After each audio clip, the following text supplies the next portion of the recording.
ओडिशार शिक्षणीय तथ्य नंबर 1 वर्तमान ओडिशार राजधानी नाम कौन भुवनेश्वर। नंबर 2 वर्तमान ओडिशार राज्यपाल नाम कौन रघुवर दास। नंबर 3 ओडिशार वर्तमान शिक्षा मंत्री किए अछंती समीर दास। नंबर 4 ओडिशार अर्थमंत्री किए अछंती निरंजन पूजारी। नंबर 6 ओडिशार वर्तमान बाचस्पति किए अछंती विक्रमकेशरी आरुख। नंबर 7 ओडिशार वर्तमान शहरी विकास मंत्री किए अछंती श्रीमती उषा देवी। नंबर 8 ओडिशार बड़ जिल्लार नाम कौन मयूरभंज। नंबर 9 ओडिशार सबुठारु बड़ हृदर नाम कौन चिलिका हृद। नंबर 10 जनसंख्या अनुसार ओडिशार सबुठारु बड़ सहर नाम कौन भुवनेश्वर।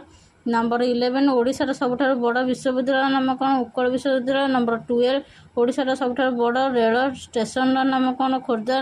नंबर 14 ओडिशार सबुठारु बड़ स्टाडियम नाम कौन बारवाटी स्टाडियम। नंबर 16 ओडिशार सबुठारु बड़ ग्राम नाम कौन भुवन। जदि वीडियो भल लगे लाइक